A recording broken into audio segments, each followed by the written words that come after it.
किसकी दुनिया है, खुदा क्या है, जिंदगी क्या है, जिसे ये इल्म नहीं है वो आदमी क्या है।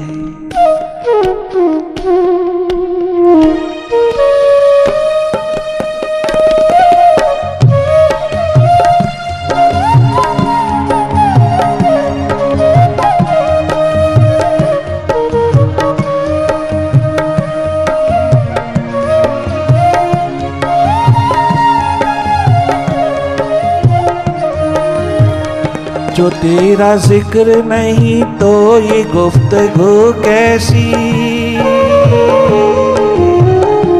दीवानों की महफिल से उठी हुई, क्या गजब की खुशबू है यहाँ, क्या रियलिटी है यहाँ, क्या वास्तविकता के दौर है। ओ मालिक तेरे दीवानों की महफिल में,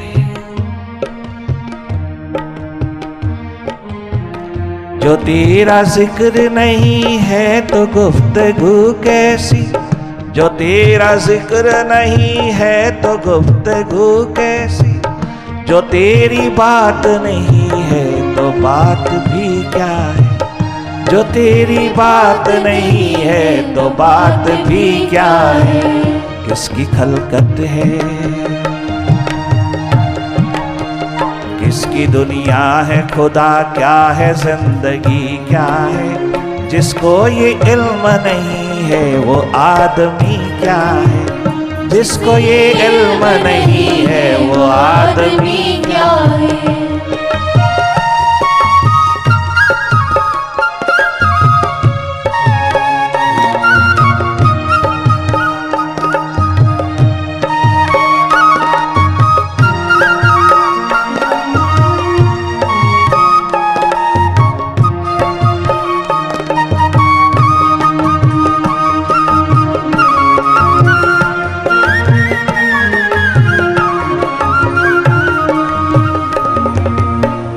तमाम उम्र जिस खुदी के पशीमा ही रहे, तमाम उम्र जिस खुदी के पशीमा ही रहे, तमाम उम्र न जाना कि ये खुदी क्या है, तमाम उम्र न जाना कि ये खुदी क्या है। इसकी दुनिया है, इसकी दुनिया है, खुदा क्या है, जिंदगी क्या है, जिसको ये इल्म नहीं है वो आदमी क्या है, जिसको ये इल्म नहीं है वो आदमी क्या है। इसकी खलकत है,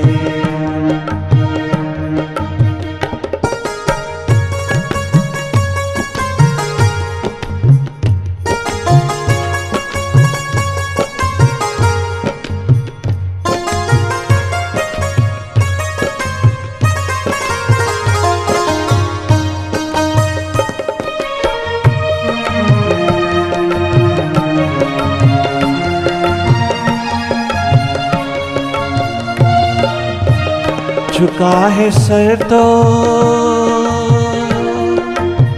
उसके द्वार पर, उसके चौखट पर झुका है सर तो ये जहां उठाए ही ना उठे, झुका है सर जो, झुका है सर जो ये जहां उठाए ही ना उठे, झुका के सर जो उठाया तो बंदगी क्या है, झुका कर सर जो उठाया तो बंदगी क्या है। किसकी दुनिया है, किसकी खलकत है।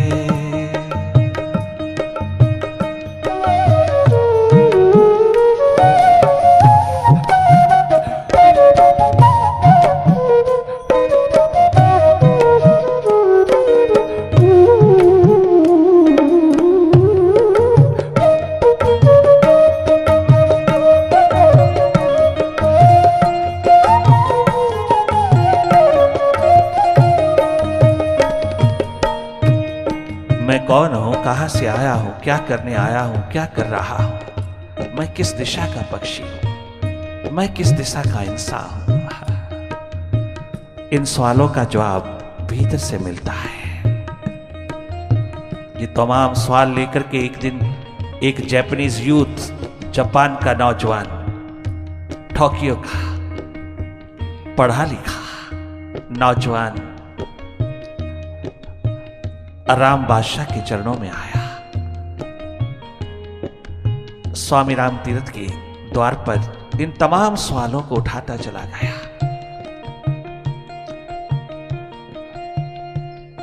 गजब के हैं वहां रहस्यवादी संत, गजब के हैं वहां जागे पुरुष, जिनका जवाब लाजवाब होता है, अनुभव की गिरियों से ओतप्रोत होता है, अनुभव के सितारों में जगमगाता हुआ आता है, मोस्ट प्रैक्टिकल होता है।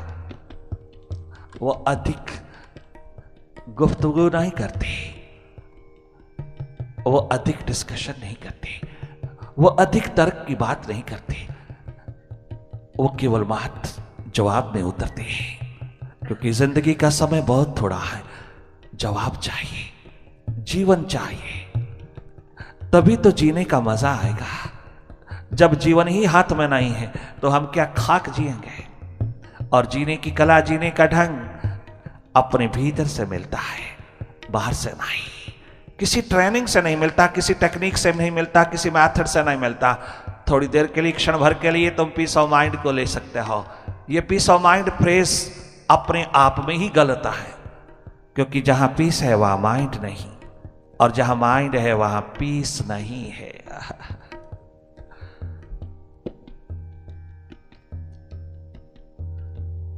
अगर तुझे पीस चाहिए तो नो माइंड होना पड़ेगा, और अगर तुझे रेस्टलेस लाइफ चाहिए तो तुझे माइंडफुल होना पड़ेगा। बियॉन्ड माइंड होना है, पीसफुल होना है, माइंड में रहना है, स्कैटर्ड रहना है, रेस्टलेस रहना है, tension, stress, depression, panic, anxiety में रहना है। ये लक्षण माइंड के हैं। एक बात का ध्यान रखना, पीस ऑफ माइंड अपने आप में ये फ्रेज, ये सेंटेंस ही गलत है। माइंड कभी पीसफुल नहीं होता, और जहां पीस होता है वहां माइंड नहीं होता। वो नो माइंड की स्टेट होता है, वो बियॉन्ड माइंड की स्टेट होता है।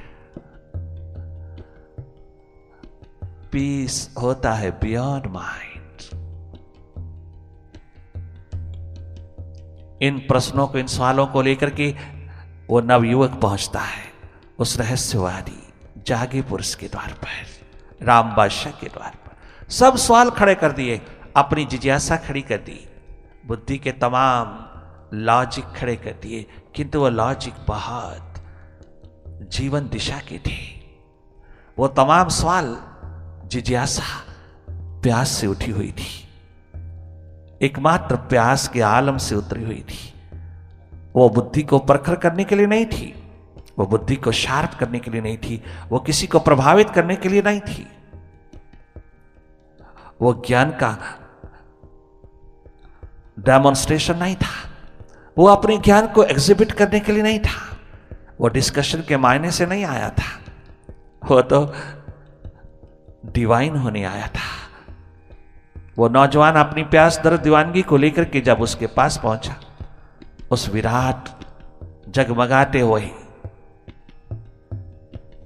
मस्ती के बादशाह के पास पहुंचा, तो सवाल करता करता ठनक गया। आधे सवाल कर पाया, आधे यूं ही ठहर गए, उसके दिमाग में उतरते ही नहीं।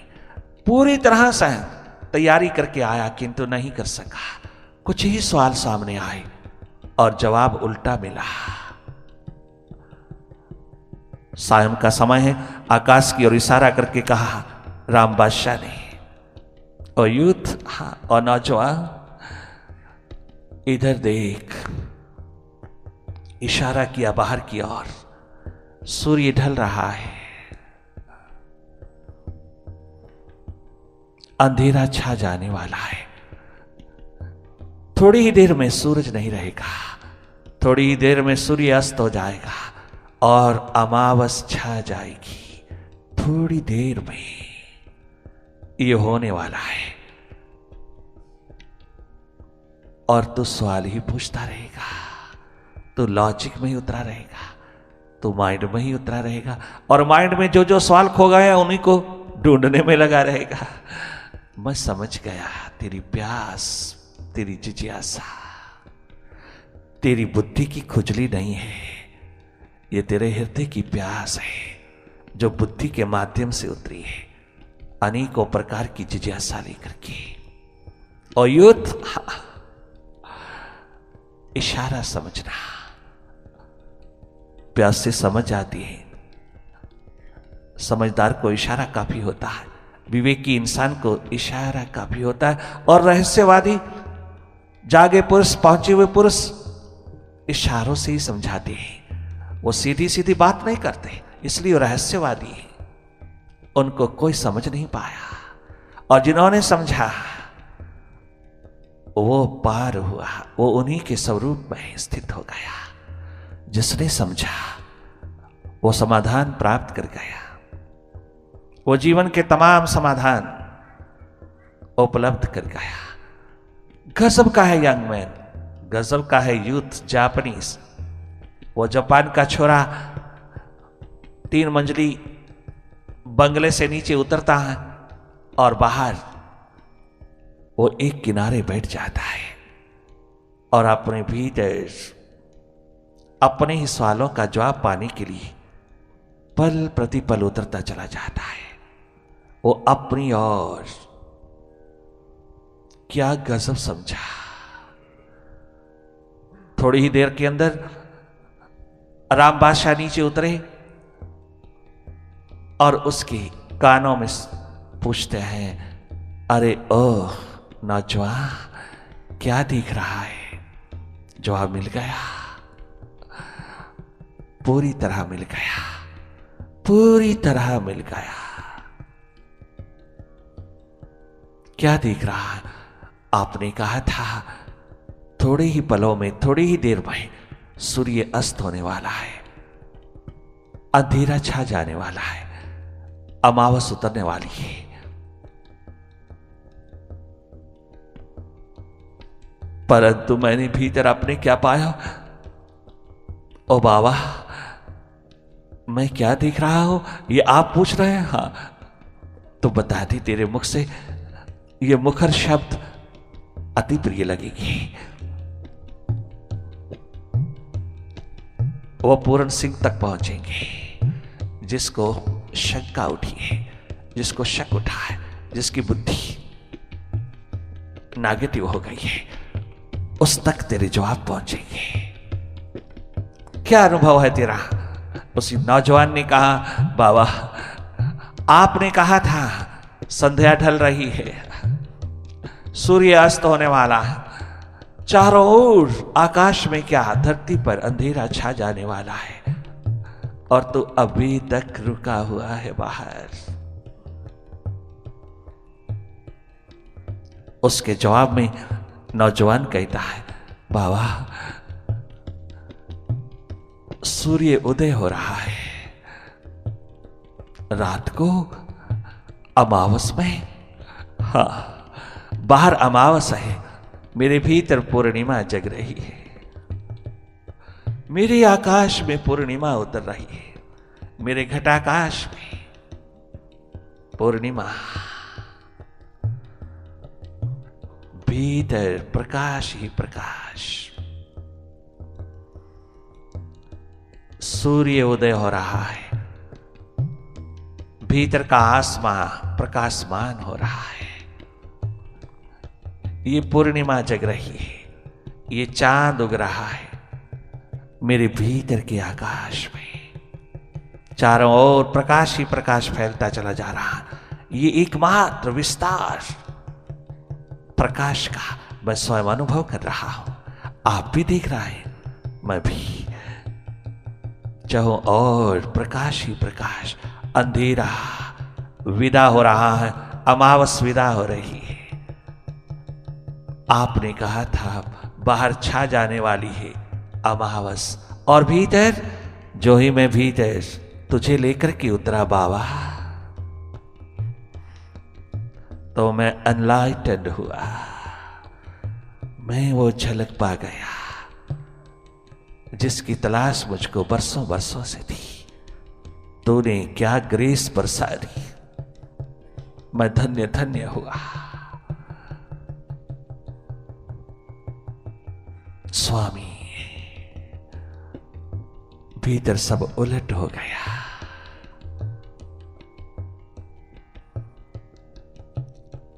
जवाब ही ढूंढते रहोगे तो जरूर मिलेंगे।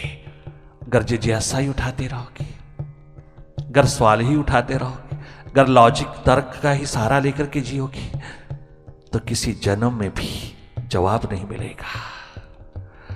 सर्वप्रथम हम सबका एकमात्र कर्तव्य है, फर्स्ट एंड फॉरमोस्ट ड्यूटी है, अपने अंधेरे दूर कर लेना,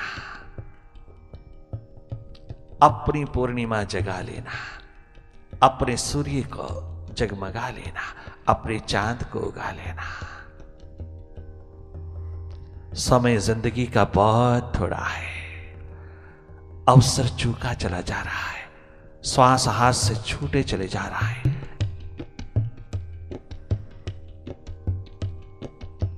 झुका के सर जो उठा ले वो बंदगी क्या है, झुका के सर जो उठा ले वो बंदगी क्या, झुका के सर जो उठा ले वो बंदगी क्या है, झुका के सर जो उठा ले वो बंदगी क्या है, इसकी दुनिया है।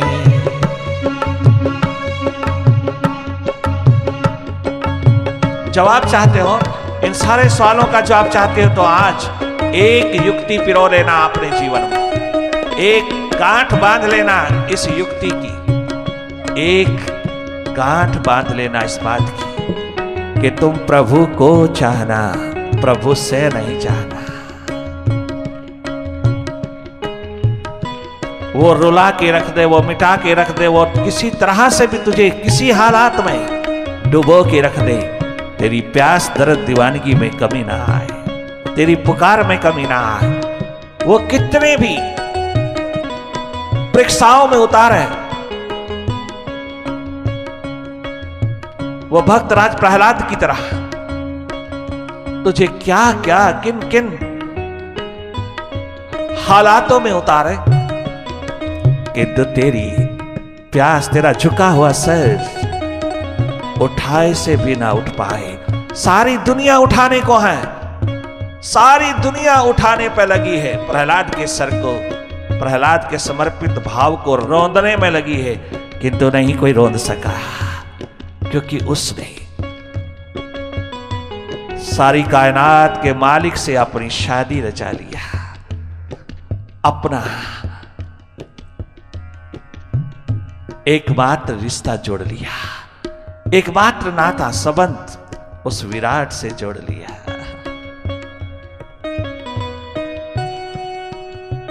नदियां बहती चली जा रही है, भागी चली जा रही है, रास्ते में मरुस्थल आते हैं, मरुद्यान आते हैं, रास्ते में अनेकों पहाड़ियां आती हैं, अनेकों प्रकार की चट्टानें आती हैं, सबको चीरती हुई चली जा रही है अपने महासागर से मिलने के लिए।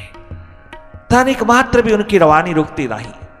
तुम स्वयं अपनी आंखों से अनेकों बार देख चुके हो, जगह जगह पे जाके देख चुके हो, गंगा भागी जा रही है गंगा सागर में एक हो जाने के लिए, यमुना भागी जा रही है सागर की ओर, सागर की ओर ब्रह्मपुत्र भागा जा रहा है, सतलुज, चनाव, रावी सब भागे जा रहा है, सब दरिया अपनी रवानी में भागे चले जा रहा है। किस ओर? अपने स्रोत की ओर, अपने महासागर में डूब करके एक हो जाने के लिए।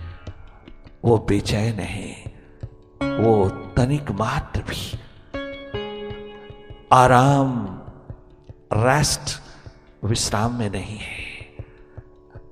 अगर प्रकृति का खेल इस तरह से चल रहा है तो तू पुरुष है, प्रकृति का मालिक है, तुझमें ये प्यास क्यों नहीं जगी? और फिर भारत भूमि में रह करके भारतीय संस्कृति की महान संतान होकर की जय जयकार करने वाले भारतीय संस्कृति के, भगवान राम के, भगवान कृष्ण के, भगवान विठल के, ब्रह्मा विष्णु महेश के जय जयकार करने वाले, भागवत कथा, राम कथा, वेद कथा सुनने वाले, तेरे में ये प्यास क्यों ना जगी? क्यों ना जगी ये प्यास? अपने ही प्रति ये सवाल क्यों नहीं उठी? दुनिया भर के सवाल उठाता रहा है सारे संसार में, ये सवाल अपनी और क्यों नहीं उठी?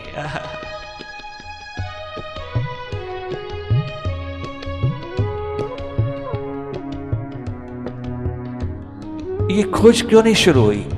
ये तलाश क्यों नहीं शुरू हुई?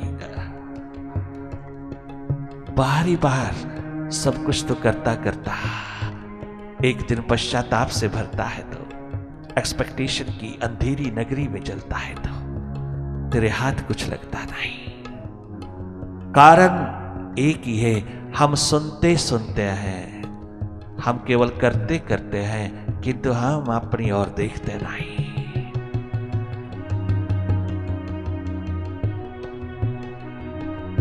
देखा है जिन्होंने अपनी ओर, उनका रिश्ता जुड़ा है विराट से, उनका नाता जुड़ा है मालिक से, उनका संबंध जुड़ा है शाश्वत से।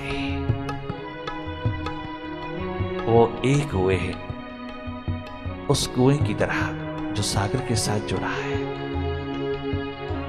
वो धन्य धन्य हुए हैं कब? जब उन्होंने प्रभु को चाहा है। आज ये छोटी सी बात इस समागम की बांध करके ले जाना। दीवानो, प्यासो रिंदो, तुम किसी कदम पर भी